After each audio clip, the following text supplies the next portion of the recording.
We have endorsed the declarations on enhanced action in tourism and on water for climate action.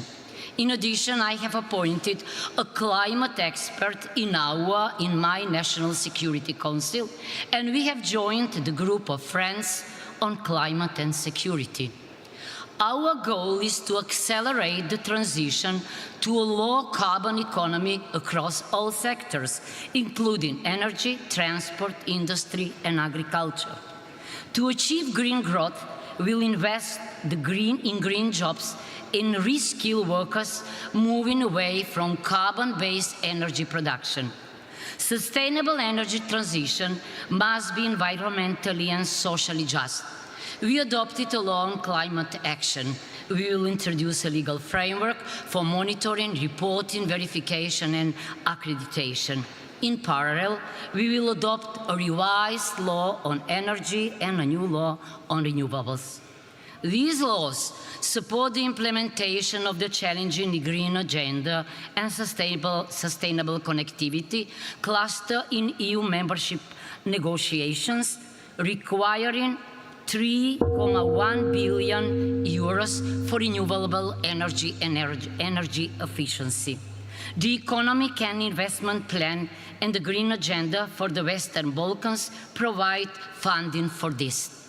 Regardless of progress in the EU accession process, countries should have ongoing access to climate action funds before membership. Esteemed Excellencies, we need a peace agreement, a natural contract, as Michel Serra would say, to stop treating nature as adversary and start treating it as partner. The Paris Agreement, the SDGs, and are the blueprint of that peace agreement, of that natural contract. Let's implement them in the line with the principle Pacta sunt servanda.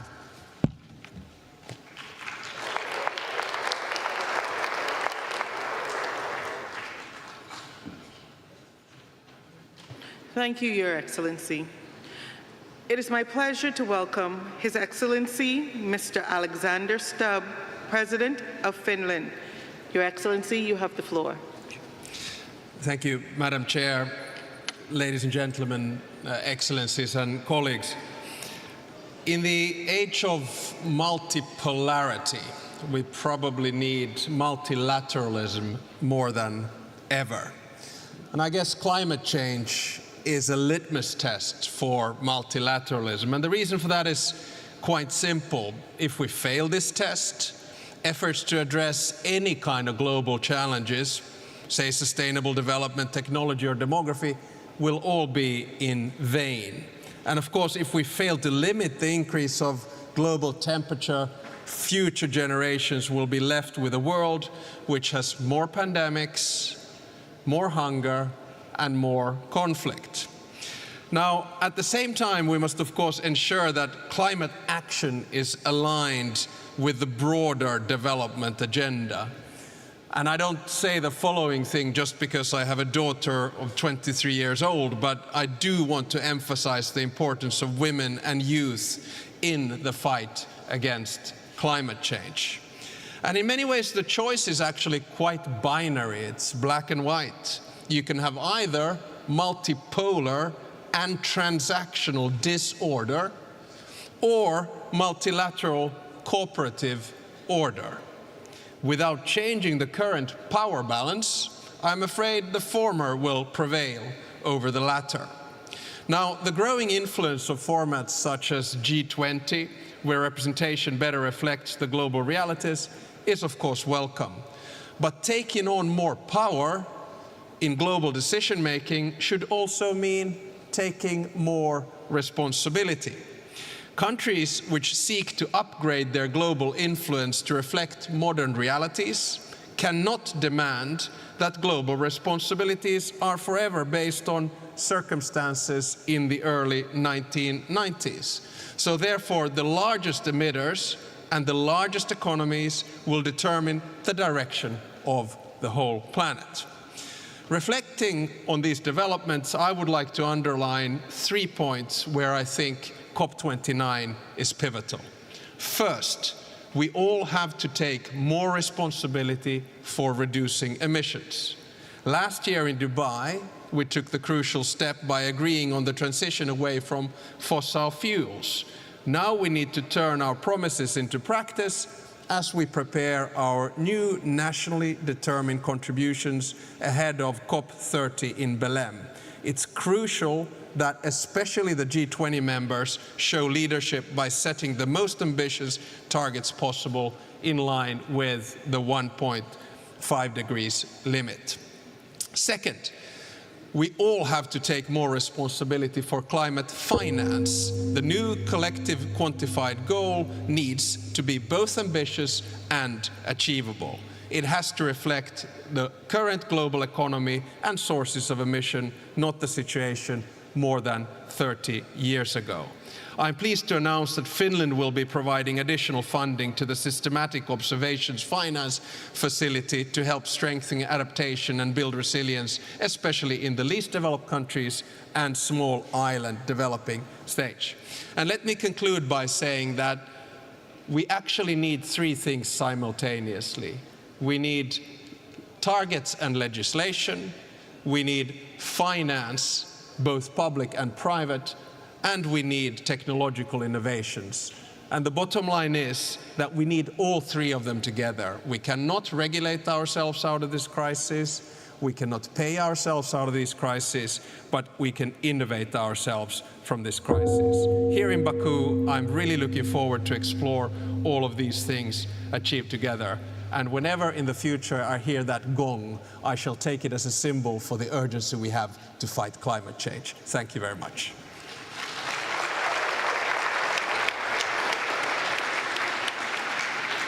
Thank you, Your Excellency. It is my pleasure to welcome His Excellency Jakov Milatovic, President of Montenegro. Your Excellency, you have the floor. Thank you, Chair. Your Excellencies, it is a profound honor to participate on behalf of Montenegro in this distinguished gathering. COP29 is taking place at a crucial time. The data from the UN agencies are showing that 2024 is on track to be the hottest year on record. The negative consequences of the climate change are increasingly impacting communities worldwide, with Montenegro being no exception, thus underscoring the urgent need for climate action. Since the early 1990s, Montenegro's commitment to aligning national policies with international sustainability standards has been evident, especially when the country became the first nation in the world to establish its status as an ecological state within our own constitution, thus pledging to integrate all environmental considerations across areas of national governance. Although our share in global CO2 emissions is negligible and Montenegro's contribution to environmental goals may seem modest in a global context, this does not exempt us from the responsibility to contribute to collective efforts towards carbon neutrality. As an EU candidate country, Montenegro aligns its policies with those of the EU, and as such, we have committed to sharing the climate ambition expressed in the European Green Agenda. Through our NDCs, Montenegro has pledged to reduce greenhouse gas emissions by 35% by 2030 compared to 1990 levels. And as the goal is assessed to have been already achieved, the country is planning to raise the target to 55%, while the policymakers are actively exploring ways to further enhance this goal. In parallel, Montenegro is actively investing in renewable energy infrastructure, including the development of wind farms and solar energy panels, while the plans for doubling the capacity of the undersea electricity connection with Italy is already being planned, thus positioning Montenegro as a unique link between the Balkan and Italian electricity systems. The country is accelerating the implementation of energy efficiency initiatives, especially within public institutions, and these efforts are being supported by major international organizations. Montenegro has also emerged as a regional leader in innovative financing mechanisms for sustainable development. Building on existing institutions like the Eco Fund, the country has, in partnership with the UN office in Montenegro, introduced what we call Sustainable Development Goals Acceleration Fund, thus creating a unique and powerful tool for fostering partnerships that represent a new generation of financing for SDGs. Ladies and gentlemen, to conclude, on the path to carbon neutrality, we must remain committed to just transition. Dear colleagues, time is the most precious resource at our disposal, and every day counts as crucial in our collective pursuit of a climate-resilient economy. Collaboration is essential in this endeavor, so I urge us all to leave this event with a renewed sense of urgency and commitment. Thank you very much.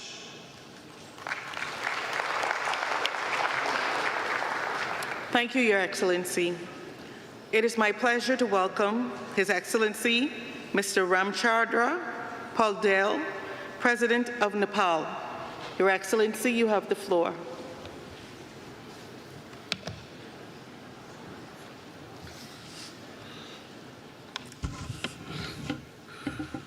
अध्यक्षज्यू, महामहिम तथा सज्जनवृन्द, म आज जलवायु न्याय र क्षतिपूर्तिको आवाज लिएर yes सम्मेलनमा सहभागी हुन आएको छु। नगण्य कार्बन उत्सर्जन गर्ने तर व्यापक नकारात्मक असर बेहोर्नुपर्ने विरोधाभासपूर्ण अवस्थाबाट नेपाल गुज्रिरहेको छ। नेपाल अहिले पनि जलवायुजन्य प्रकोपको आलो पीडामा छ।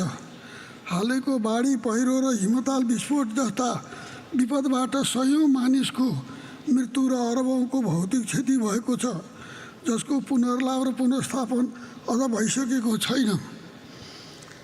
जलवायु परिवर्तनको मारबाट पृथ्वी नै सङ्कटमा त छ, तर विशेष गरी गरिब, अल्पविकसित, विकासशील तथा साना टापु मुलुकहरू यसको पीडाबाट बढी प्रभावित छन्। विश्व समुदायको हित र पृथ्वीको रक्षाको लागि नेपालले प्राकृतिक स्रोत साधनको उपयोगमा अनुशासन कायम राख्दै कार्बन उत्सर्जन न्यूनीकरणको महत्त्वाकांक्षी एनडीसी योजना कार्यान्वयन गरिरहेका छौँ। वन क्षेत्र बढाएका छौँ, स्वच्छ ऊर्जा उत्पादन र आपूर्तिमा जोड दिएका छौँ। अरू थुप्रै प्रयासहरू भएका छन्। हाम्रा प्रयासका तुलनामा जलवायु परिवर्तनको असर व्यापक रहेकोले हाम्रा सामु धेरै चुनौतीहरू छन्, जसको सामना गर्न हाम्रो क्षमताले पुग्दैन। अध्यक्षज्यू, जलवायु अनुकूलन र उत्सर्जन न्यूनीकरणका लागि हामीले गरिबी निवारणमा छुट्याएको बजेट कटौती गर्नु परेको छ। यसबाट हामीहरू झन् अन्यायमा परेका छौँ। यसका लागि प्रदूषकले प्रदूषण बापतको क्षतिपूर्ति तिर्नुपर्ने सिद्धान्त व्यवहारमा लागू गर्नुको साथै उत्सर्जन घटाउनु पनि पर्दछ। जलवायु वित्त कोषहरूमा घोषणा गरिएको रकम अपुग्त छँदैछ।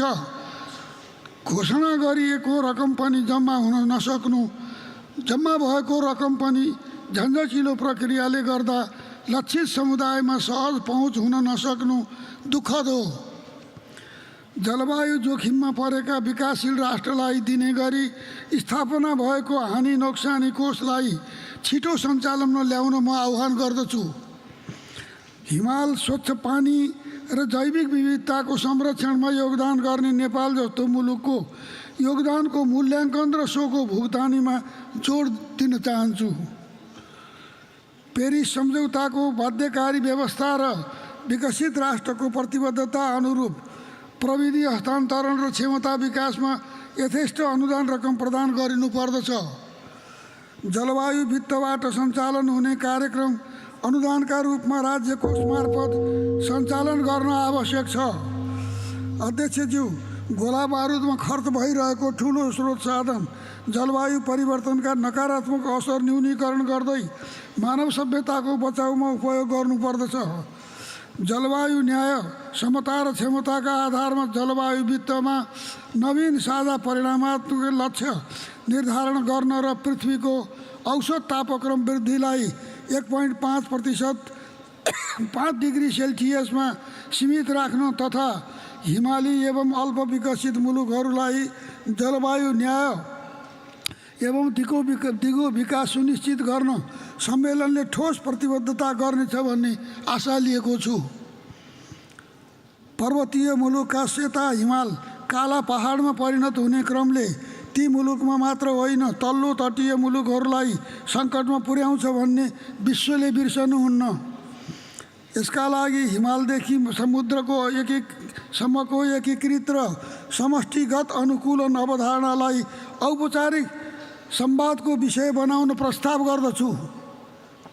नेपालले यसै अवधारणामा आधारित भई सगरमाथा संवाद कार्यक्रम सञ्चालन गर्न लागेको म जानकारी गराउँदछु। अन्त्यमा हिमालको सुरक्षा भनेकै पृथ्वीको सुरक्षा हो भन्ने सबैले ख्याल गरौँ। धन्यवाद।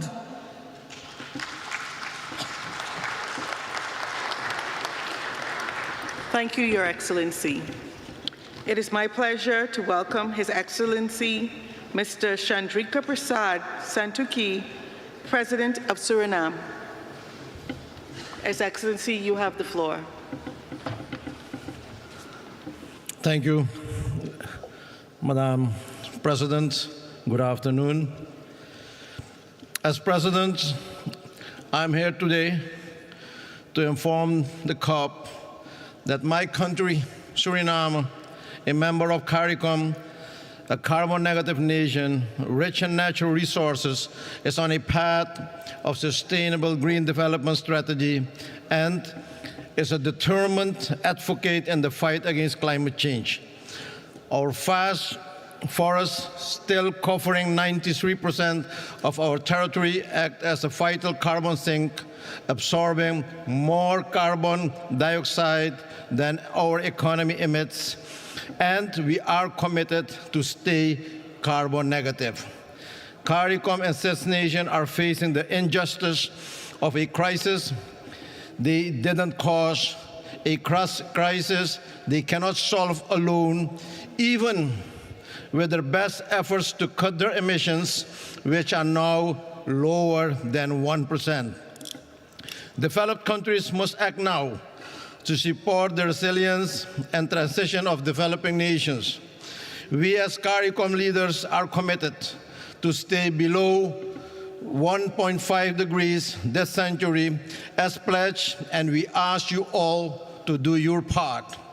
My country will continue to contribute to our green transition, adapt to climate impacts, and achieve our sustainable development goals through a green development strategy, leaving no one behind.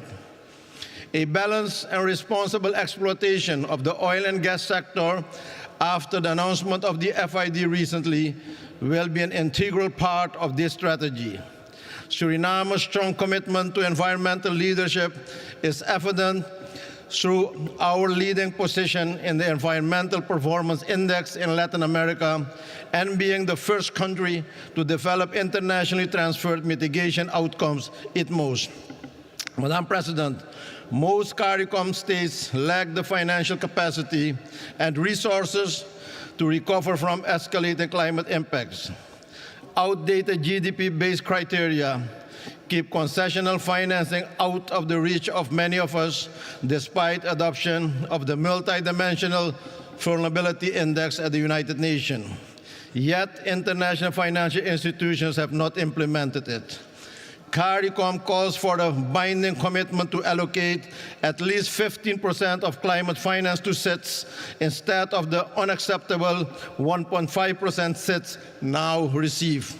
We call for easier, more tailored access to climate finance for SIDS, including simplified applications, capacity building, direct funding, and affordable financing.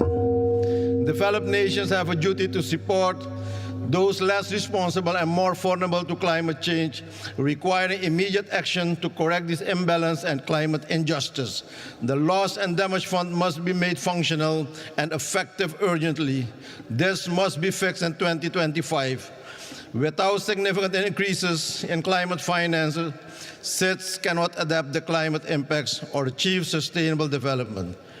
Inaction threatens their very existence. Finally, Mr. President, it is time to take bold action now to help SIDS confront the urgent threat of climate change. I thank you, and may God bless you all. Thank you. Thank you, Your Excellency. It is my pleasure to welcome His Excellency, Mr. Denis Bersirovic, Chairman of the Presidency of Bosnia and Herzegovina. Your Excellency, you have the floor.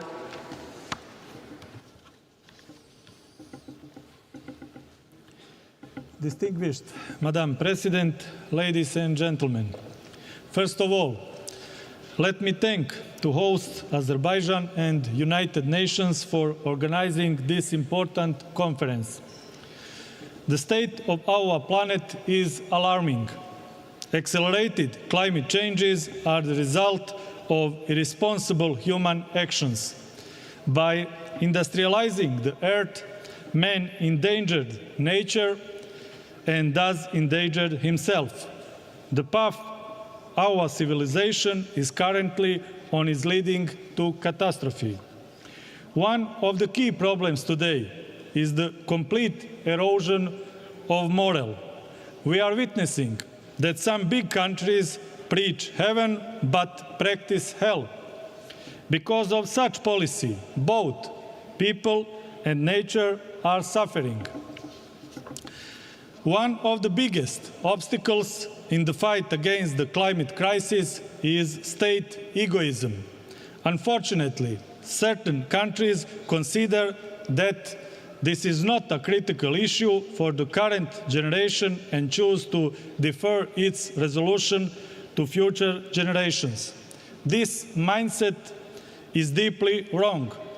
The challenges are different for each of our countries, but the goal is the same. Let's be on the same side in the fight against the climate crisis.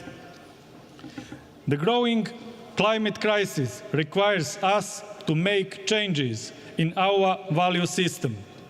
To mitigate the climate crisis, we need to focus, among other things, on more responsible policies that promote nature protection, improvement of green financing standards, strengthening climate diplomacy, educational programs that will encourage climate innovation, and empowering a new generation of climate leaders.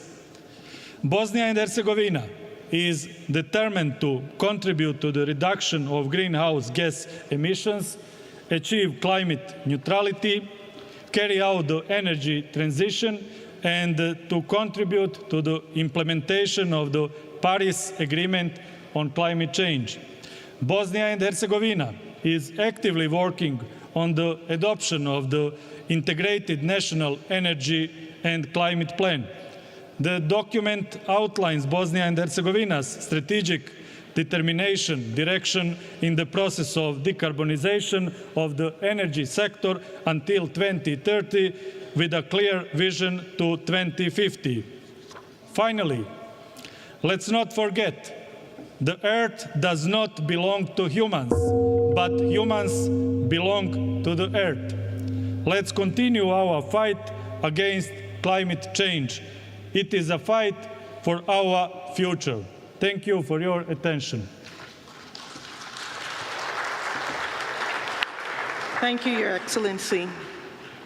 It is my pleasure to welcome His Excellency Nana Addo Danwa Kufu-Addo, President of Ghana. Your Excellency, you have the floor.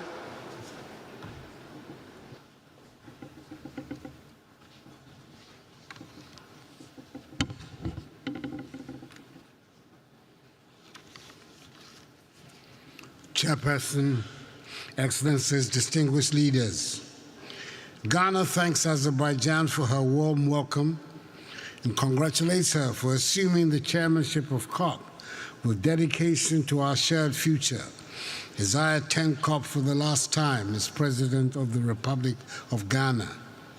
Today we gather not merely as leaders or policymakers, but as individuals bound by our love for our lands and future generations.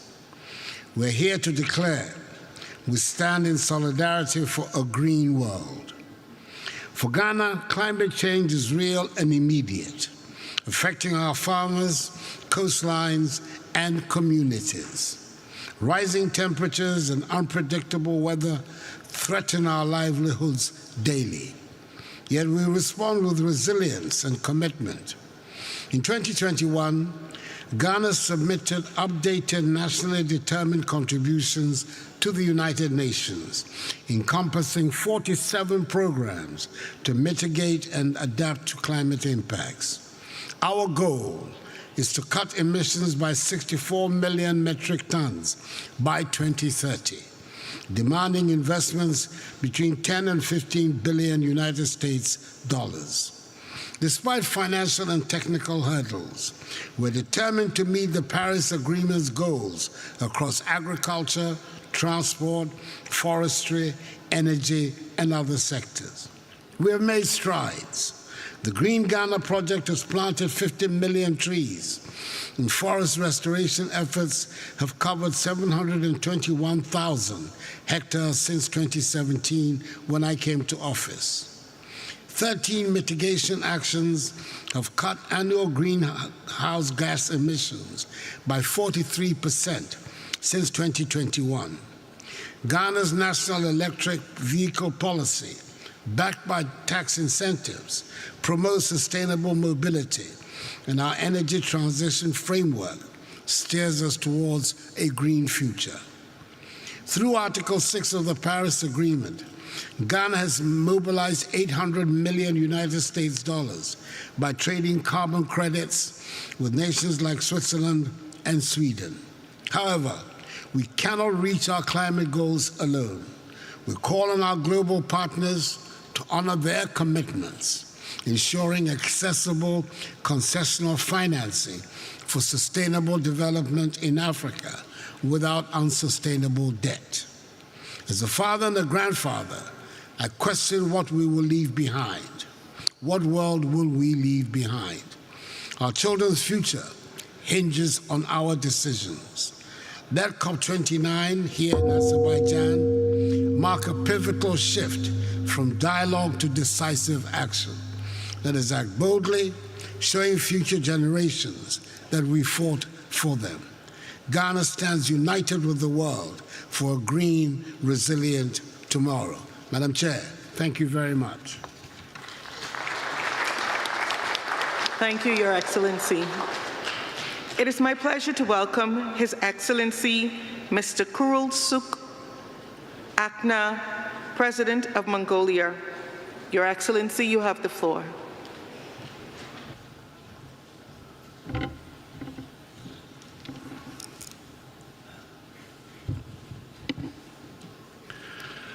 Бүгд найрамдах Азербайджан улсын ерөнхийлөгч эрхэмсэг ноён Илхам Алиев, эрхэм хүндэт нэгдсэн үндэсний байгууллагын ерөнхий нэрийн бичгийн дарга Антонио Гутерриш, эрхэм хүндэт зочид төлөөлөгчид хатагтай ноёдоо.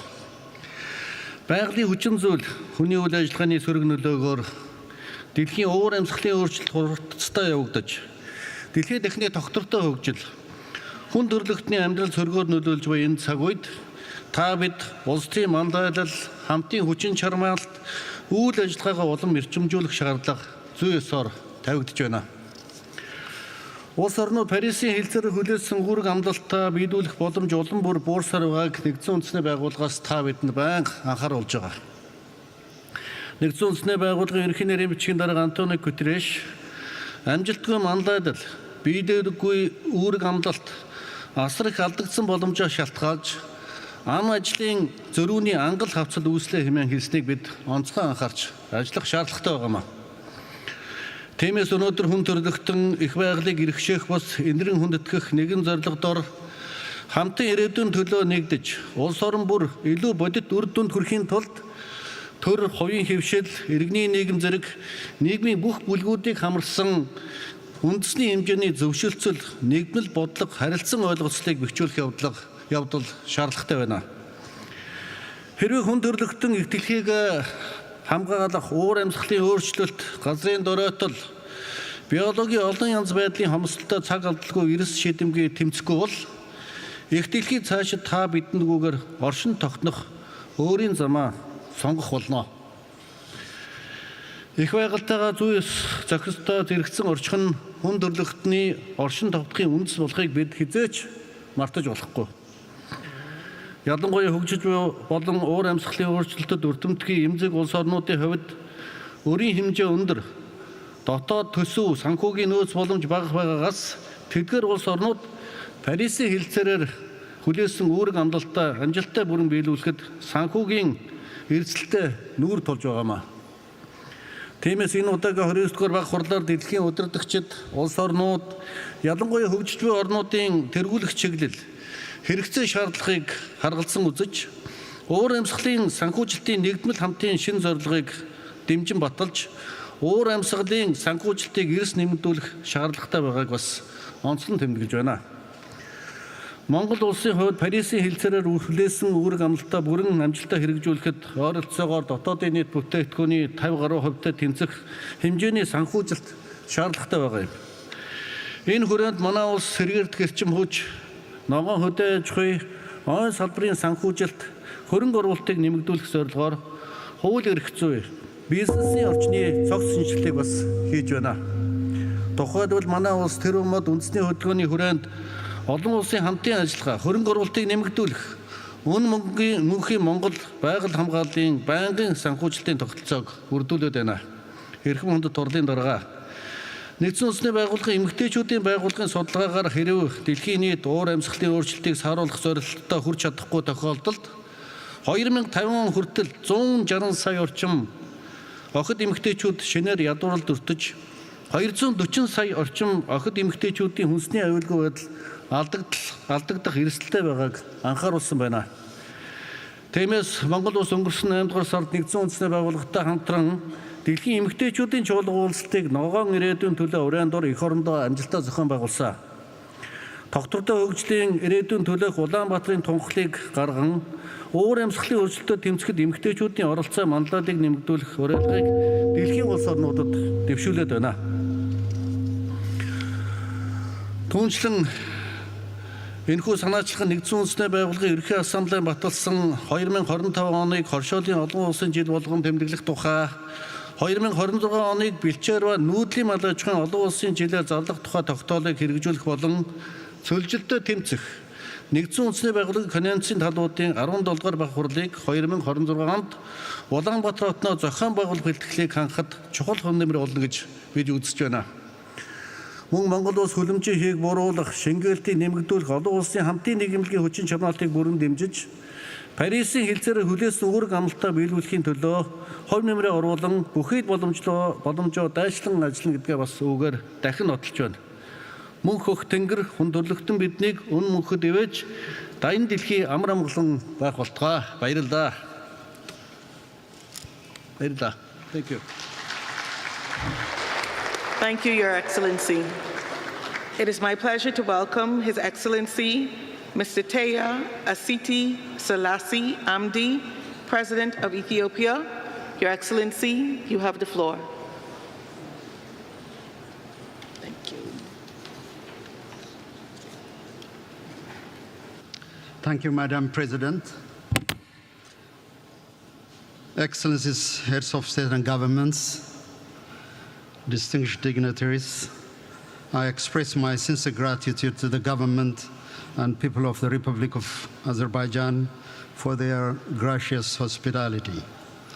Under the Azerbaijan's leadership, we aspire and hope to translate our Paris Agreement commitments into tangible actions. We must collectively reverse humanity's trajectory of destruction and do justice to the victims of climate change, particularly vulnerable nations in Africa and small island states. Without probing into the familiar debates, Excellencies, I wish to outline 5 initiatives Ethiopia has employed to enhance our collective climate effort. First, under Ethiopia's Green Legacy Initiative, we were able to plant 40 billion seedlings, expanding our forest coverage to 23.6% with the potential to sink 10 billion tons of carbon. We have allocated 1% of our national budget for the Green Legacy and Land Restoration Fund. This initiative can be scaled up, and we urge global support for this endeavor. Second, our heat-resistant wheat project yield 107 million quintals of wheat in 3 years, making our food system carbon negative and our crops climate resilient. With adequate financial support, Ethiopia's model can be replicated globally. Third, as part of our national determined contributions, Ethiopia has demonstrated measurable and implementable renewable energy by heavily investing in hydro-based and diversified clean energy generation. We have accomplished this by leveraging our own domestic resources. It is in this light that we are successful integrating energy grids in the region as well. 4, cognizant of the fact that urban green space have declined, Ethiopia, through its corridor development program, prioritizes people-centered and climate-smart approach to reverse this alarming trend. Addis Ababa is a testament to this. 5th, Ethiopia has now become among the few nations in the world to pass a law banning fuel automobiles as part of reducing the impact of greenhouse gas emission. Finally, the debate on climate finance has become overly complex and painstakingly slow-paced. We have to simplify the process and focus on practical solutions. We must finalize the new collective quantified goal on climate finance and make it operational.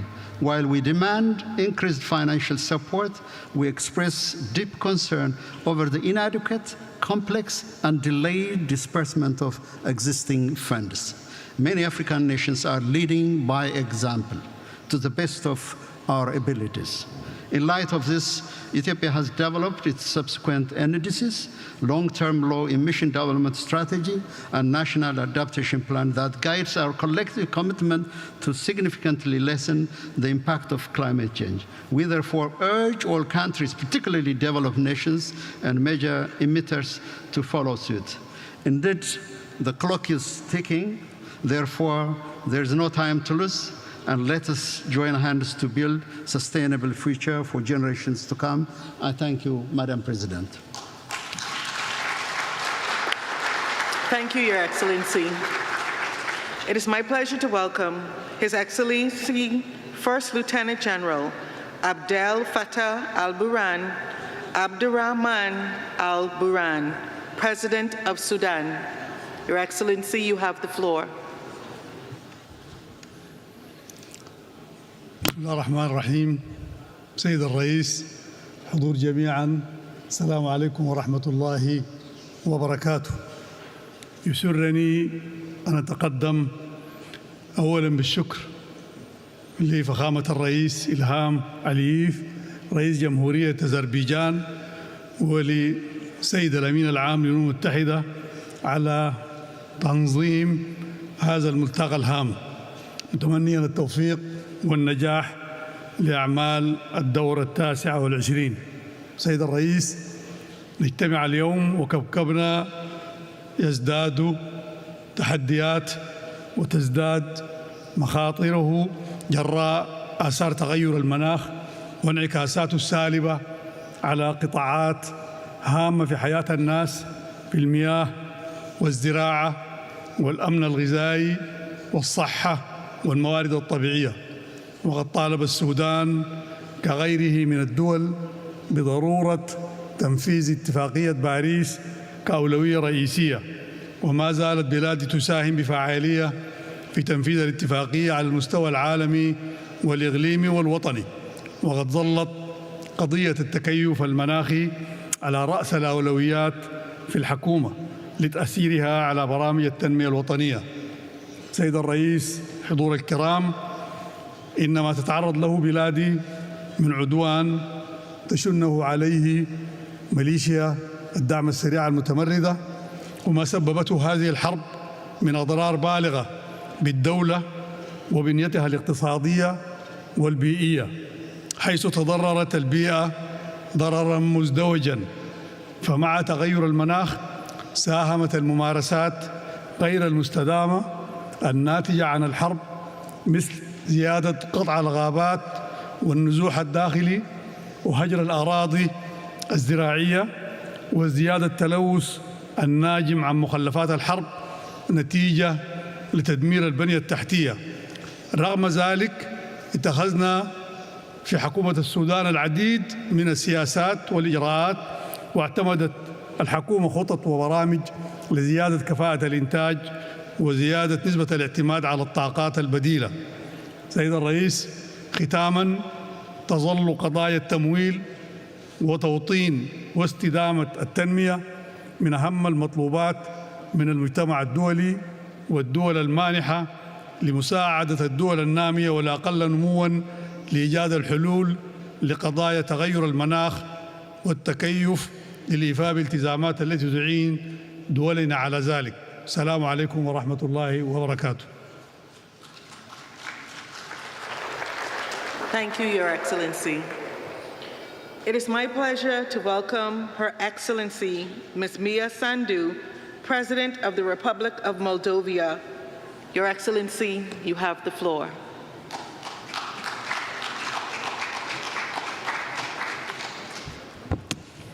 Distinguished delegates, it's an honor to address you on behalf of the Moldovan people. My deep gratitude goes to His Excellency President Aliyev and the government of Azerbaijan for hosting COP29 in Baku. Ladies and gentlemen, Moldova exemplifies the injustice of climate change. While contributing a mere 0.03% of global emissions, we are Europe's most vulnerable country to climate impacts. For Moldova, climate change is not a distant threat. It is a present reality impacting our daily lives, economy, and especially our rural communities who depend on agriculture. Rising temperatures, prolonged droughts, and erratic rainfall are reducing yields in crops like wheat and corn, while Moldova's vineyards, central to our economy and heritage, face new challenges. Access to water is increasingly strained, affecting both agriculture and daily life. Small and developing economies worldwide share this burden, often lacking the resources to recover. This underscores the urgent need for an equitable, accessible climate finance system that prioritizes vulnerable nations and builds resilience. It's only fair that we count on support from major economies. To expedite climate action, existing funds and programs must also cut through the bureaucratic delays, which can span years. In Moldova, we're doing our part.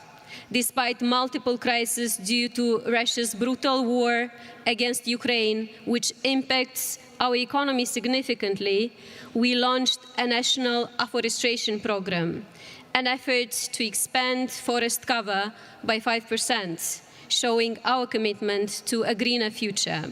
Despite limited resources, we pursue this goal for the health of our planet and future generations, improving air quality, biodiversity, and land. The recent global energy crisis spurred us into swift action. We're reducing consumption through energy efficiency and expanding renewables. Yet, afforestation and decarbonization are costly, and with greater support, we could accelerate this existential work. Ladies and gentlemen, time is running out. Global warming won't wait until other crises are resolved. History will judge us if we fail to act, risking vast areas of our planet becoming unlivable. Our solidarity today will shape the Earth's future. Thank you. Thank you, Your Excellency.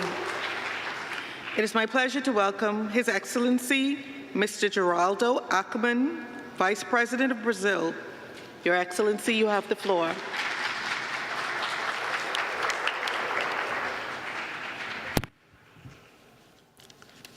Senhora Presidente, senhoras e senhores, o percurso e os esforços diplomáticos da Convenção do Clima, iniciados em 1992, no Rio de Janeiro, Brasil, nos trazem agora a Baku, no Azerbaijão, para a COP29.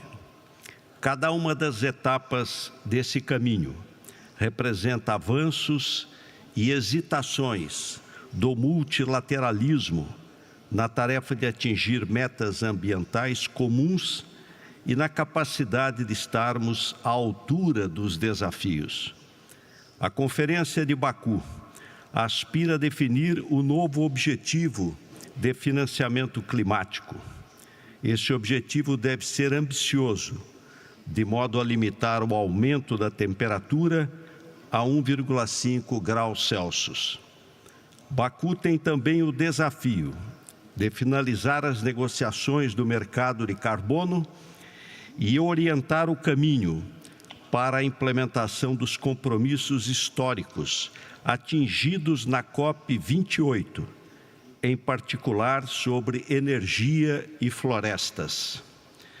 O Brasil é reconhecido como uma potência ambiental e também líder na segurança alimentar.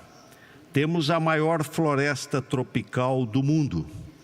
Temos a matriz energética mais limpa entre as grandes economias, uma agricultura eficiente e verde e, sobretudo, temos a consciência e o comprometimento de que só há um futuro se for sustentável. Estamos implementando o Plano Clima, que servirá como guia da política climática brasileira até 2035.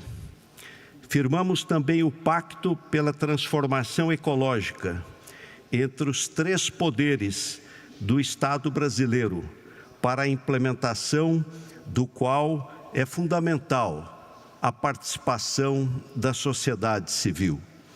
Precisamos de medidas concretas e no ritmo necessário. Terei a honra de apresentar nessa COP29 a NDC do Brasil.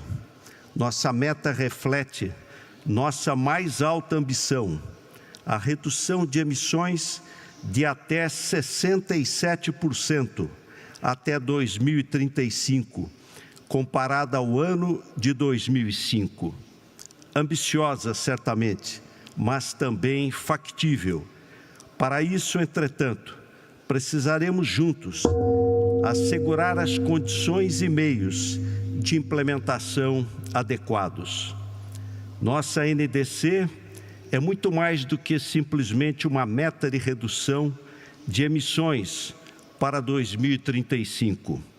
Ela reflete a visão de um país que se volta para o futuro e que está determinado a ser protagonista da nova economia global, com energias renováveis, combate à desigualdade e comprometimento com o desenvolvimento sustentável.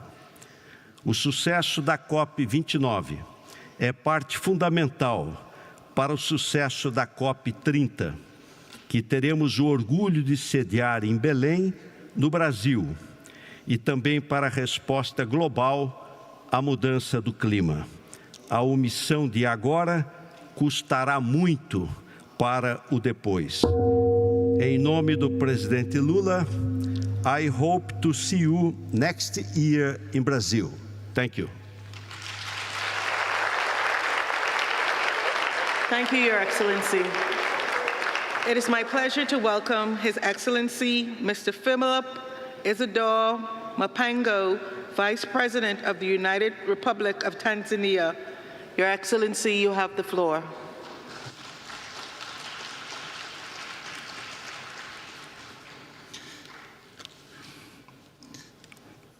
Madam Chair, Excellencies, distinguished delegates, here we are yet for another COP, dubbed as a finance COP, where we need to work together in solidarity for a green world. We meet at a time when the greenhouse gas emissions and temperatures are rising to record-breaking levels with dire consequences, particularly to developing countries. Climate change is not a distant concern, but a current reality. The last few weeks have seen catastrophic flooding in Spain, devastating fires in the Amazon, and torrential rains displacing millions in South Asia. My country has also not been spared by such catastrophic events, and they are costing us 2 to 3% of our GDP lost annually. While a total of $19.2 billion will be needed by 2030 to deliver on our NDCs, so far only about $500 million have been received, necessitating use of our own internal resources at the expense of other development projects and increasing our debt burden. And this scenario is now the order of the day across Africa. And this is obviously inappropriate and unethical for adaptation, loss, damage, and for Africa that never caused this problem. Since Copenhagen, the promise of real finance has been elusive. The finance COP, therefore, must move from empty rhetoric and come up with bold decisions that address the financing needs of countries corresponding to the urgency of the climate crisis. We look forward to a fit-for-purpose new collective quantified goal to replace the $100 billion goal agreed in 2009. This is indeed an opportunity to drive systemic change in climate finance, because what will be agreed will inform climate action or inaction for years to come. Climate finance is about responsibility and justice as agreed, and therefore COP29 must also maintain the momentum on loss and damage so that the fund does not become an empty shell, negating the gains made last year at COP28 in Dubai. Excellencies, Tanzania remains committed to contribute to global efforts to combat climate change. We are using own resources on projects that foster development and those that supply clean energy, environmentally friendly transportation systems, improved early warning systems, and waste management. In addition, Tanzania has a total area of 48.1 million hectares of forest reserves, with an estimated carbon storage potential equivalent to 2% of the world's total carbon. Also, Tanzania has territorial sea area covering 64,500 square kilometers, which provide a big potential for blue economy. We are committed to continue conserving these critical marine and forest ecosystems. Indeed, we are already acting in solidarity for a green world, even with our own meager resources. Yet the challenge we are facing is that carbon markets are not yet fully defined, and thus denying our countries the payments they deserve. There is lack of information and capacity to participate gainfully in carbon markets. To conclude, let me emphasize that we cannot talk about a just transition without focusing on clean cooking. That matters greatly to the majority of Africans. About 900 million people in Africa still cook using biomass fuels, resulting into deforestation, loss of carbon sinks, and deaths due to smoke-related diseases. For this reason, my president, Dr. Samia Suluhu Hassan, decided to champion clean cooking on the African continent, and we call on COP29 to take up clean cooking as one of the priority areas under just transition and mitigation finance discussions.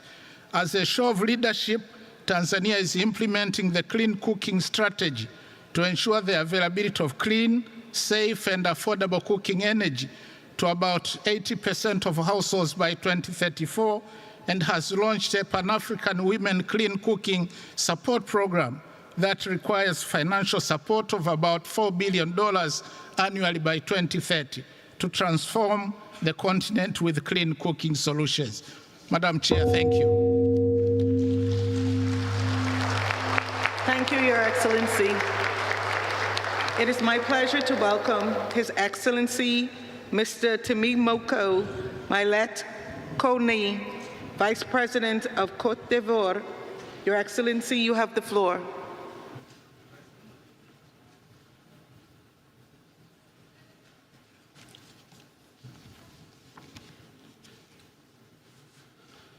Madame la Présidente, Excellences, Mesdames et Messieurs, notre rencontre de ce jour se tient dans un contexte où la crise climatique a atteint un niveau d'urgence sans précédent.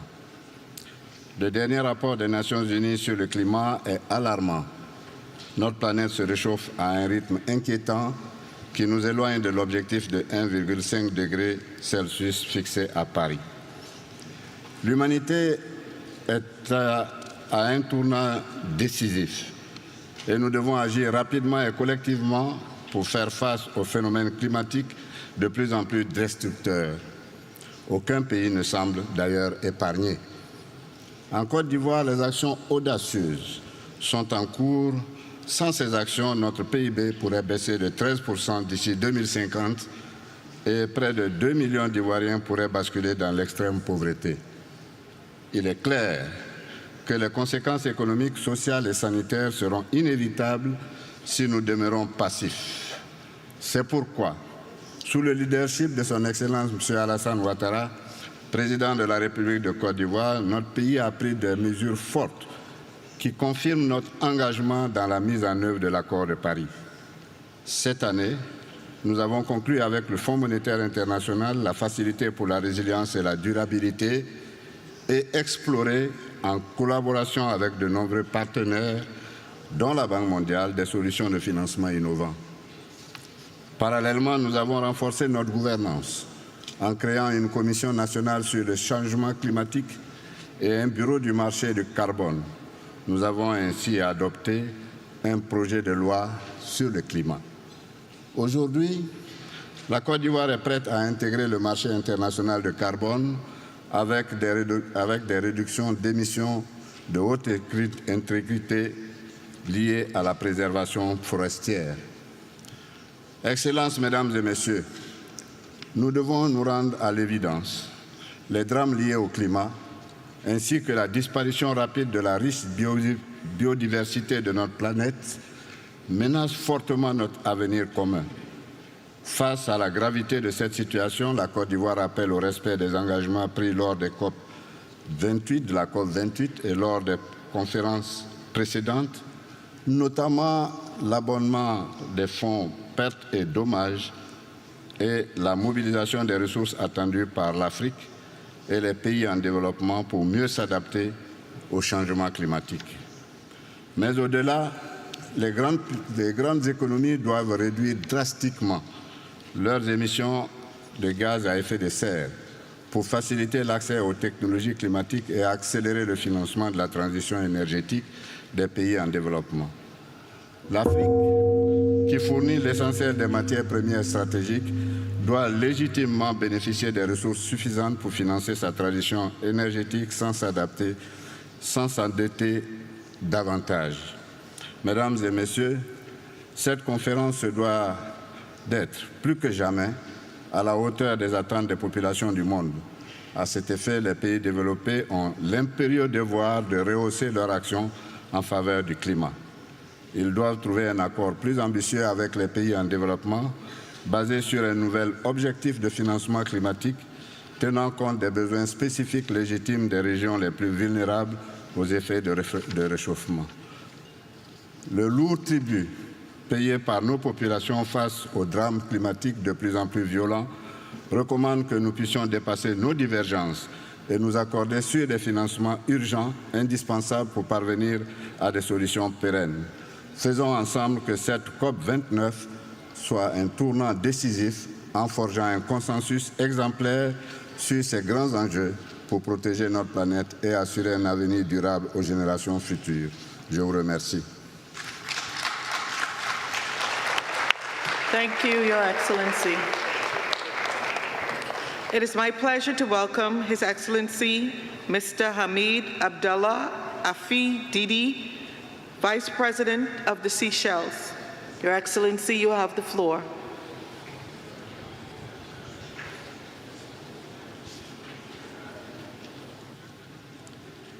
Thank you, Madam President, distinguished delegates, ladies and gentlemen. It's a great privilege to stand in front of you and to present the position of Seychelles. Tiny group of islands of only 100,000 people, 115 islands. Most people live on about 3. Our land area is about 455 square kilometers. This is less than the size of Munich in Germany. But our maritime area is 1.374 million square kilometers. This is the size of France and Turkey put together. So 100,000 people managing a huge maritime space the size of France and Turkey. What are we doing in Seychelles to protect the environment and to protect the planet? Madam Chair, the UN has set all of us countries goals that we have to protect 30% of our land, fresh water, and our oceans by 2030, 30%. Of our little amount of land, we've protected half already. Of that huge expanse of sea that we have, we've already protected 32%. In other words, we have achieved the UN 30 by 30 4 years ago. So the Seychelles has performed. And in fact, of the sea area that we're protecting, there's an area called Saya de Mala, which is the size of Switzerland. And it's actually a seagrass meadow. What does it do? It absorbs carbon emission. So our output, we emit about 600,000 tons, but our seagrass meadow absorbs 18 million tons. So in other words, for every ton that we put out, we absorb 30 tons from the rest of the world. Having done all of that, what do we find? Rising sea level. It's threatening our port, our airport, our housing infrastructure, our fuel farm, our power station, our courts. Everything is being threatened. We have to relocate our houses. We have to relocate infrastructure. It may cost us $15 to $20 million to relocate houses, $15 to $20 million to relocate infrastructure. Where will we get the money for this? Well, there's been a lot of pledges through COP28, 27, 26, now 29. And adaptation fund, the loss and damage fund, $700 million. But the mechanisms aren't clear. What Seychelles is asking COP29, let's make this a resolution that we shall ask that the mechanisms to release those funds be decided. Just like the gong just went now, if this could have been done every time it made a boom, we could have released $1 million. I think this afternoon Seychelles would have had all the money that it needed to restore a lot of its damaged environment.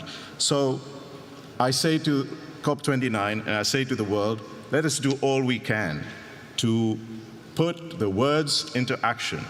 There are countries punching way above their weight. Seychelles is doing its best to help the world. Please help us. Let's make these promises become a reality. Thank you very much. Thank you, Your Excellency. It is my pleasure to welcome Her Excellency Ms. Esperanza Maria Ecuador Francisco de Costa, Vice President of Angola. Your Excellency, you have the floor.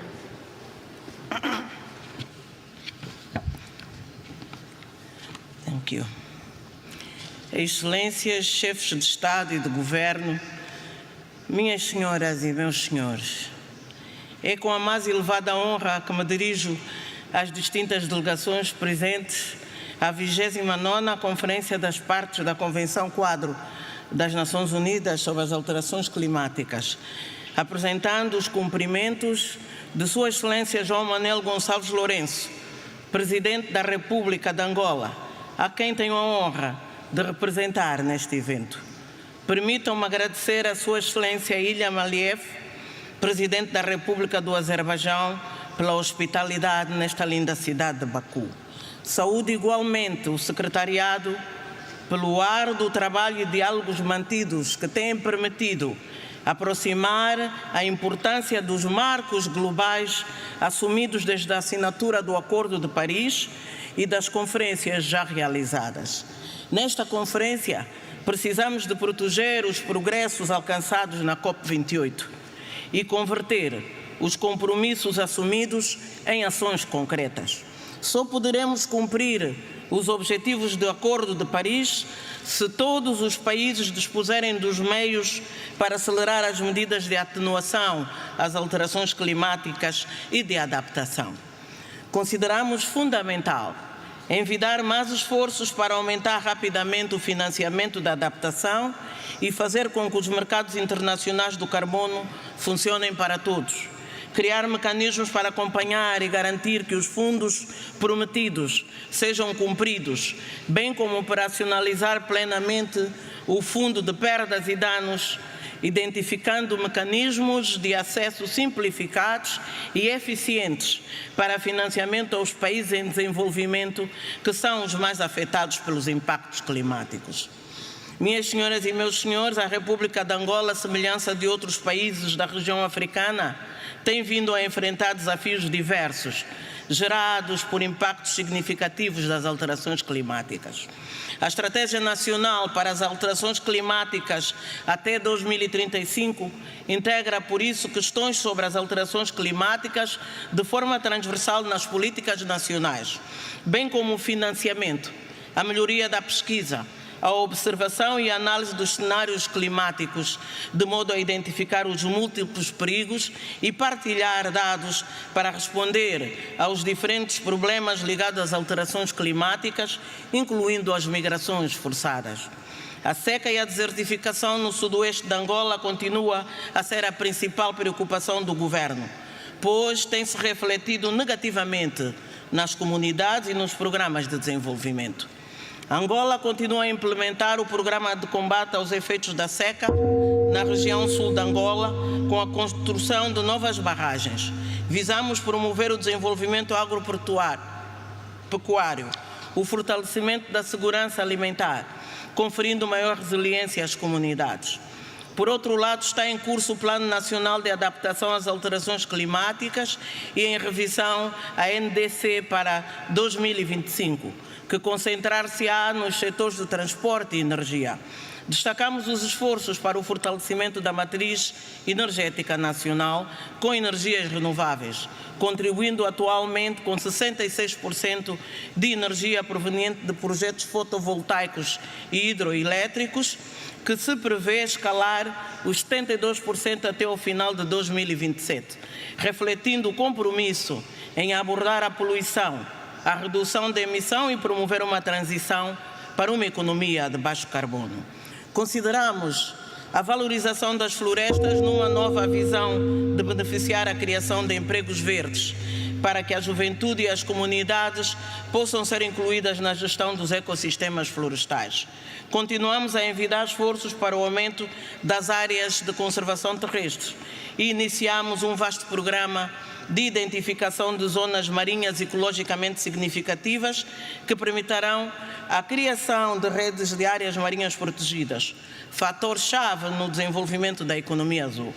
Assim, temos concebido estratégias, programas e projetos diferenciados para intensificar os compromissos globais em relação às metas climáticas e, simultaneamente, garantir a melhoria das condições de vida das populações, reduzindo a pobreza e propiciando um ambiente de harmonia na região da África Austral, através da cooperação profícua por via da gestão partilhada de recursos hídricos transfronteiriços.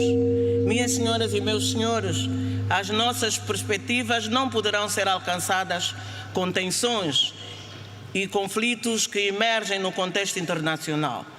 Precisamos de aumentar os nossos compromissos com a estabilidade e com o pacto do futuro que queremos, adotado recentemente na Cimeira das Nações Unidas para construirmos um futuro melhor, reduzirmos a crise climática, a fome e a pobreza, promovendo a melhoria dos sistemas alimentares, a economia de baixas emissões, a equidade do género, a educação, a inovação e a paz, como novas decisões e legado às novas gerações. Muito obrigada pela vossa atenção.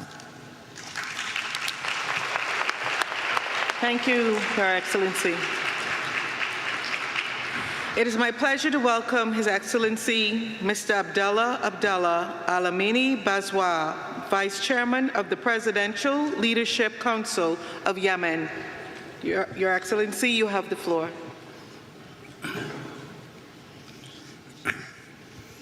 فخامة الرئيس إلهام علييف رئيس جمهورية أذربيجان، أصحاب الفخامة والسيادة والسمو رؤساء الدول والحكومات، السيد الأمين العام للأمم المتحدة، السيدات والسادة، السلام عليكم ورحمة الله وبركاته.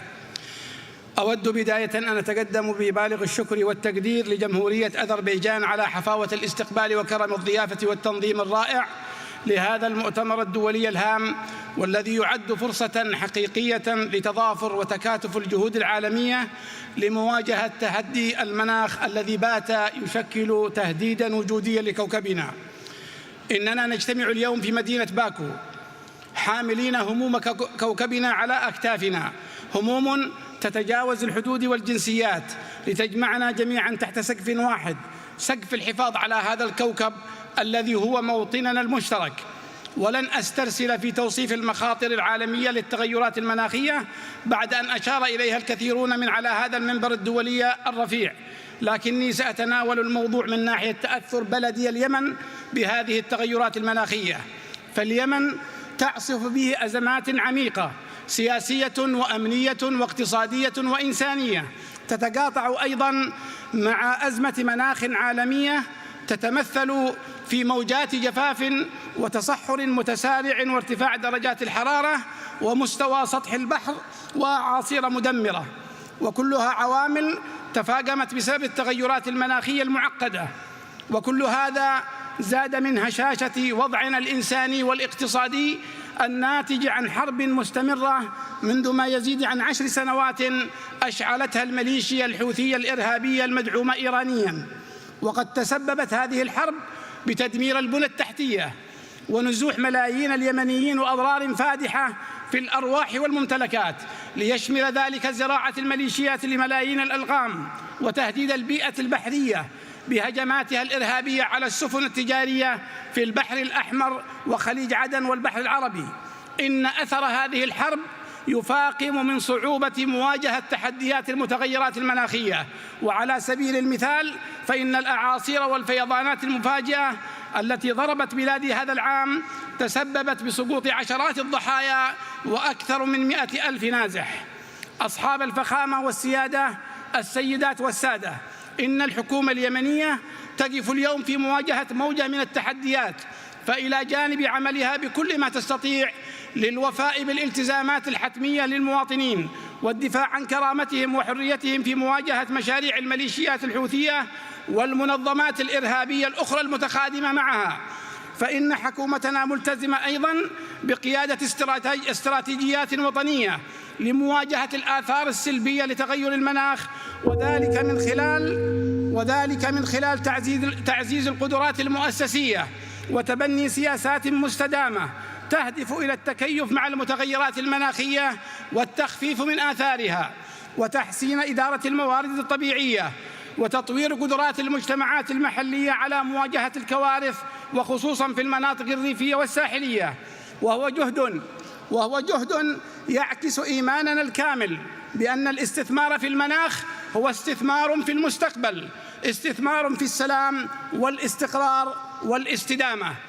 وعليه فإنني أتوجه باسم الشعب اليمني بالتحية والتقدير للأشقاء في المملكة العربية السعودية ودولة الإمارات العربية المتحدة الذين بادروا إلى هذا النوع من الاستثمار الرشيد من أجل المستقبل والتخفيف من تداعيات التغيرات المناخية على الشعب اليمني، وهو الدور المعول أيضاً على المجتمع الدولي والمنظمات والفعاليات المعنية حول العالم. السيدات والسادة، إن الحديث عن واقع كوكبنا لا يمكن بأي حال من الأحوال أن يغفل آثار الحروب والانتهاكات الجسيمة على مستقبل الحياة البشرية، وهي الصورة التي يجسدها العدوان الإسرائيلي على قطاع غزة ولبنان باعتباره جريمة بحق الإنسانية والطبيعة على حد سواء. إنه جريمة بحق الحياة. ومن هذا المنبر أجدد موقفنا الثابت المتضامن مع كافة الشعوب التواقة للحرية والسلام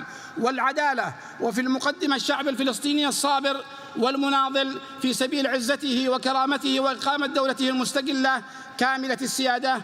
ونحيي نتائج القمة العربية والإسلامية الغير عادية التي انعقدت يوم أمس بالرياض. ختاماً، إن الحفاظ على كوكبنا ليس خياراً بل هو واجب علينا جميعاً، فالأرض هي بيتنا وهي الإرث الذي سنتركه لأجيال قادمة. إننا نؤمن بأن مواجهة هذه التحديات يتطلب تعاوناً دولياً واسعاً وجاداً، فمواجهة تلك التحديات ليس مجرد استثمار في الحاضر بل هو استثمار في مستقبلنا المشترك. فدعونا نجعل من هذا المؤتمر نقطة تحول لالتزامنا جميعاً بالعمل الجاد من أجل مستقبل أكثر أماناً واستدامة. وشكراً جزيلاً. Thank you, Your Excellency. It is my pleasure to welcome His Excellency Mr. Michael Bisbeck Usi, Vice President of Malawi. Your Excellency, you have the floor.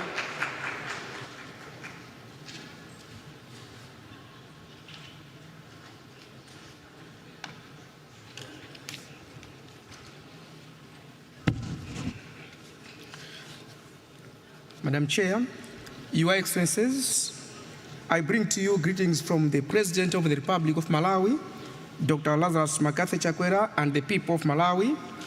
It is an honor for me to join you here today in Baku at this COP29 summit. This gathering is a powerful reminder of our collective duty. The duty is to secure a healthy, resilient, and sustainable planet for generations to come. Your Excellencies, I'm also profoundly honored that at this conference I am wearing two hats, representing my country, Malawi, as well as the voices of 45 other nations in the least developed countries group. Excellencies, in Malawi, the climate change is not a distant abstraction. We see its effects firsthand, and we feel its impact each day. Devastating floods, prolonged droughts, and unpredictable weather patterns continue to disrupt lives, destabilize livelihoods, and threaten the well-being of future generations. For a country like Malawi, the consequences are not only economic, but also deeply inhumane. The catastrophe comprises food security, public health, and infrastructure development, exacerbates poverty, and undermines our hard-won development gains. However, in all these hardships and obstacles we are facing, Malawi remains steadfast in its commitment to climate action. Yes, as we said, we are a small country with a big heart, the big heart to surmount our hardships. Through our national determined contributions, we have committed to ambitious targets for reducing greenhouse gas emissions, enhancing climate resilience, and transitioning to sustainable energy sources. Yes, with adequate resources and partnerships, we believe these targets can transform our communities, strengthen food security, and empower our people to thrive in the face of climate changes. Your Excellencies, like I said earlier, that I am also speaking on behalf of all least developed countries. I would like to make the voice louder that the hour for change is now. COP29 is not simply a conference, it is a call to action, a defining moment for our collective future. This conference follows a landmark decision and a global stake we made last year in Dubai which reinforced that we must do more and we must do it with great resolve. As LDC's community, we call upon all the parties to implement the recommendations from the Global Stock Tech, particularly enhancing climate finance, accelerating clean energy transitions. We must collectively accelerate our transition to renewable energy and reduce dependency on fossil fuels. Strengthening adaptation, prioritizing loss and damage. This fund must be designed to directly benefit those who have suffered the most and with flexibility to meet the specific needs to each affected nation. I thank you all. Thank you, Your Excellency. It is my pleasure to welcome His Excellency Mr. Jeremiah Kapang Young, Vice President of Liberia. Your Excellency, you have the floor.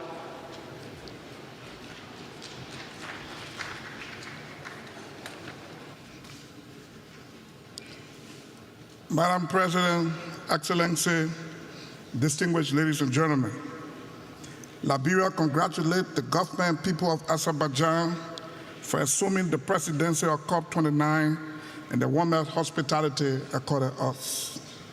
I bring you greetings from Her Excellency Joseph Yuma Boakai, Senior President of the Republic of Liberia. Madam President, Excellency, we have gathered here in Baku to deliberate on issues of climate change and global challenges that continue to undermine national development. This year, we witnessed most of our lowlands being flooded, giving rise to loss of lives, destruction of property, and displacement of people. This is why COP29 must set the basis for loss and damage fund. We need a simple but accountable process that avoids unnecessary bureaucracy. Liberia calls for a stronger cooperative action and decision on Article 6.2, 6.4, and 6.8 at COP29, consistent with the African Group position in operationalizing carbon market and non-carbon credit mechanism. In 2021, Liberia formulated an ambitious second-generation nationally determined contribution committed to reduce greenhouse gas by 64% based on adequate financing. Excellency, I am pleased to inform this summit that Liberia will further increase her climate ambition during the formulation of the country's third-generation NDC, taking into consideration biodiversity protection, including the conservation of mangroves, freshwater ecosystem service, child rights, human mobility, and others. This means the issue of climate finance will be an integral part of the country's third-generation NDC. Therefore, I call on developed countries to increase their contribution in fulfilling the new collective quantified goal on climate financing.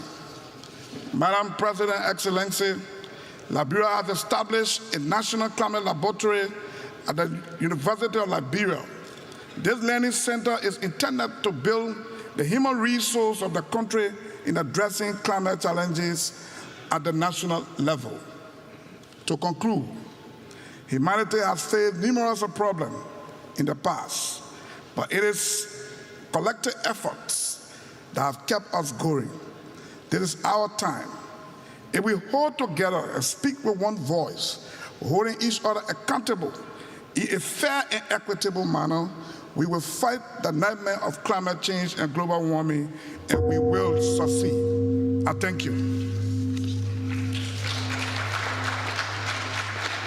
Thank you, Your Excellency.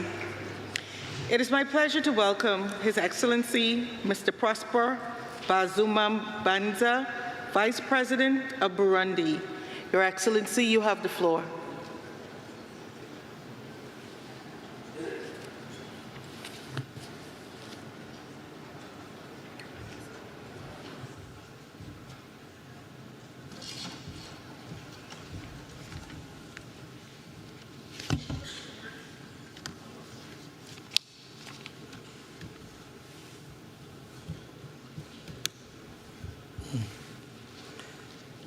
Excellences, Monsieur le Président de la COP29, Excellences, Mesdames et Messieurs les chefs d'État et de gouvernement, et vous distingués chefs de délégation, c'est un honneur et un réel plaisir de prononcer ce discours en lieu et place de son Excellence le général-major Evariste Ndayishimiye, président de la République du Burundi et du gouvernement burundais à son rendez-vous crucial de la COP29.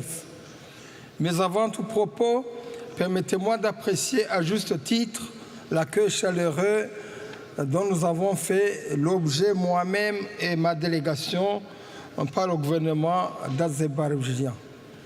Excellences, Mesdames et Messieurs, le Burundi, pays de 1001 collines couvertes de verdure et pays aux forêts et savanes, se trouve malgré tout confronté aux effets du changement climatique comme les autres pays du monde, ce qui se manifeste chez nous par de faibles précipitations ou même de fortes précipitations, ainsi que des périodes de saison sèche devenues plus longues. Le Burundi s'est fermement engagé aux côtés des pays signataires de l'accord de Paris à travers le document des contributions déterminées au niveau national qui se réfère sur le plan national de développement du Burundi 2018-2027. À travers ce document, le gouvernement burundais vise que les écosystèmes puissent s'adapter naturellement au changement climatique. Des actions prioritaires d'adaptation et d'atténuation des effets dus au changement climatique dans toutes les politiques et plans sectoriels sont prises en compte par une approche multisectorielle.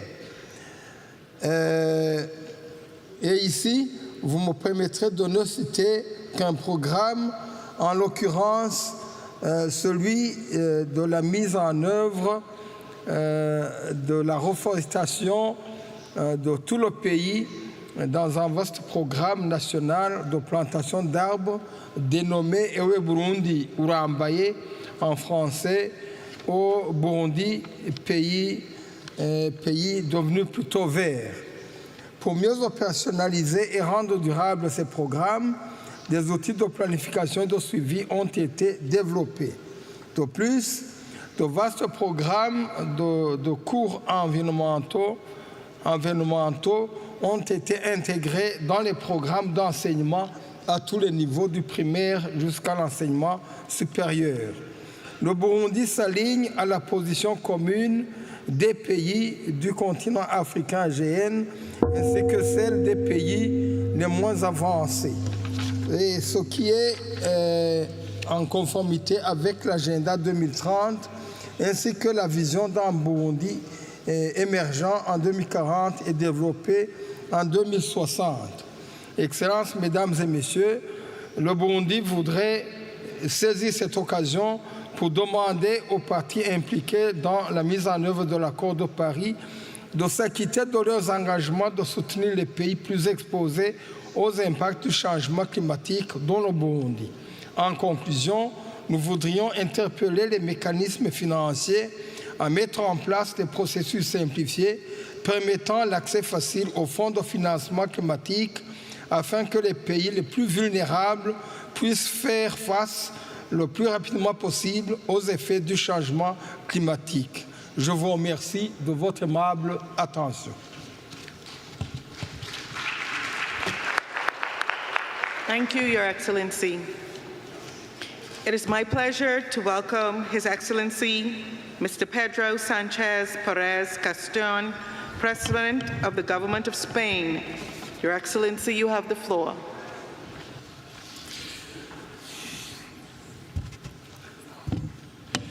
Excelencias, he venido hasta aquí para alertar de una terrible verdad que la ciencia lleva demasiado tiempo señalando y que aún así hay algunos que siguen despreciando, y es que el cambio climático mata. Solo el año pasado mató a más de 300.000 personas y acaba de contribuir a la muerte de más de 220 de mis compatriotas en España, en el mayor desastre natural de nuestra historia. Un desastre que, según las primeras investigaciones, habría sido menos probable y menos intenso sin el efecto del cambio climático. El planeta, por tanto, nos está dando señales cada vez más claras, y es que si no actuamos en el futuro cercano, nuestros países sufrirán más sequías, más olas de calor, más lluvias torrenciales, más incendios y enfermedades. Y muchos sectores económicos colapsarán. Cientos de ciudades y pueblos se volverán inhabitables y la subida del mar y de los termómetros harán que prácticamente sea inhabitable el poder vivir en esas localidades. Esta amenaza existencial es ya evidente para cualquiera. Ha pasado de los artículos académicos a nuestras televisiones y ventanas, pero aún así, en este momento tan crucial para la humanidad, estamos viendo a muchos gobiernos titubear, frenar el paso cuando se necesita avanzar más rápido o incluso negar la evidencia, darse la vuelta y caminar hacia atrás, volviendo al petróleo, a los vehículos de combustión, a la desregulación, solo para que los ricos sigan siendo más ricos, aun a sabiendas de que esa fórmula nos conducirá a todos al desastre. Y por tanto no podemos permitirlo. Sabemos cuál es el problema, también sabemos qué tenemos que hacer para resolverlo. No necesitan medidas drásticas, no tenemos que renunciar a la abundancia ni volver a la edad de piedra. Tenemos que transformarnos, tenemos que cambiar la forma en la que nos movemos, generamos riqueza y nos relacionamos con el planeta.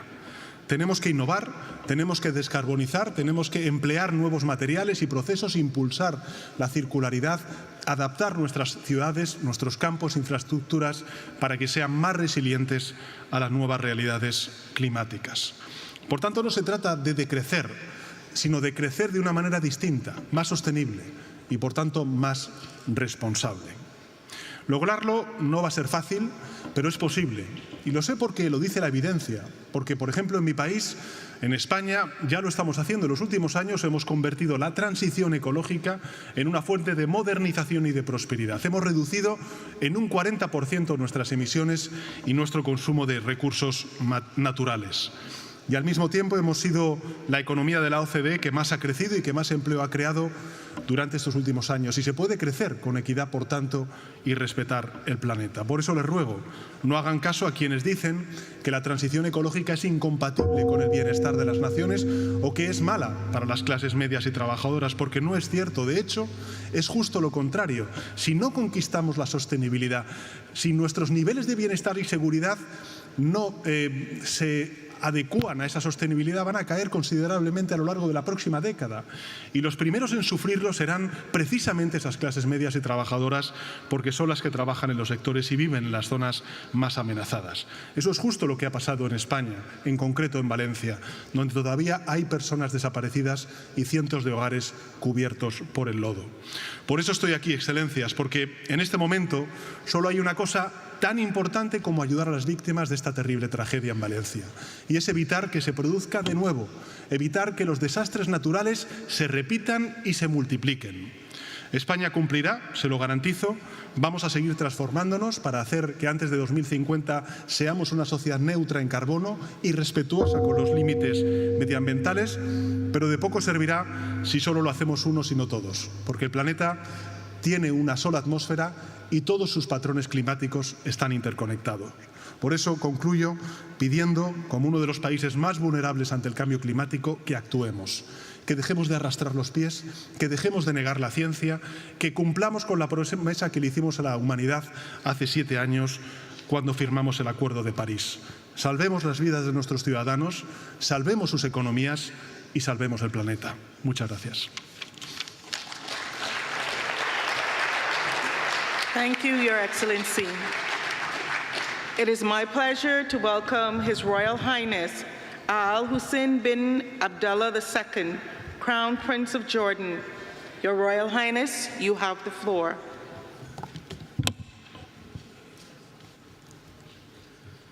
Bismillah ar-Rahman ar-Rahim. On behalf of Jordan, I thank His Excellency President Ilham Aliyev and the people and government of Azerbaijan for hosting this important summit. We have gathered here under the banner of solidarity, the family of nations joining as one to protect the planet we share. We all know that without common action, we are destined to fall short. Yet, we meet at a moment when faith in our ability to stand together is broken. When global norms, including the UN Charter and the Geneva Conventions, are being flouted with impunity. When trust in the international community to stand up for its own values has collapsed. When humanitarian violations are broadcast daily for the whole world to see, yet continue to be ignored and dismissed without consequence. Saving our planet must start from the premise that all lives are worth saving. The solidarity we need depends on embracing that truth. Yet, over the past 13 months, the world has stood by as thousands of Palestinians have been killed in Gaza, the majority women and children. How can we work together for our shared future when some are deemed unworthy of one? The ongoing violence in my region undermines peace and security beyond its borders. In the end, this will benefit no one. My part of the world is already exposed to the harsh realities of climate change, to heat, to drought, to loss of biodiversity. The war is compounding environmental challenges for Gaza and beyond. A recent United Nations Environment Programme study highlighted contamination of land, water, and air. Sewage and waste management systems have been destroyed. Entire communities are now graveyards of debris. Another study found that rebuilding Gaza will result in total emissions higher than the annual emissions of more than 135 countries. An inclusive, just approach to the climate challenge requires that we address the links between climate, peace, and security. Nowhere is this clearer than among global refugee communities and their hosts, who are some of the most vulnerable to climate change.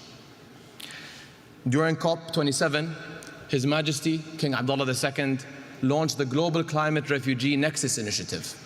58 countries have signed on to date, and we invite others to join. 1 in every 3 people living in Jordan is a refugee, and our infrastructure is feeling the strain. We face rising demand on stressed resources and services, including water, health, and education.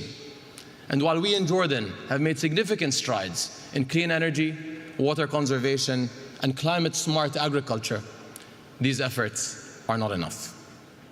We need to rally communities around climate action and secure a better future for our youth and generations to come. In my country, we are implementing climate policies while grappling with the impacts of conflict. Yet, we can't solve these twin crises alone. As our summit works towards a new collective quantified goal, we must prioritize refugee hosting countries, especially those in climate hotspots, and ensure that global climate financing mechanisms uphold accountability and transparency for all. Just as urgently, we must rebuild trust in the international community itself and acknowledge past failures. Our inability to collectively do what is right is turning us into passive observers, fully aware yet unwilling to act. As His Majesty King Abdullah has said, no one is a bystander in the fight for life on Earth. That means fighting against climate change, fighting for peace, and fighting to alleviate human suffering together, because every life is worth fighting for. Thank you.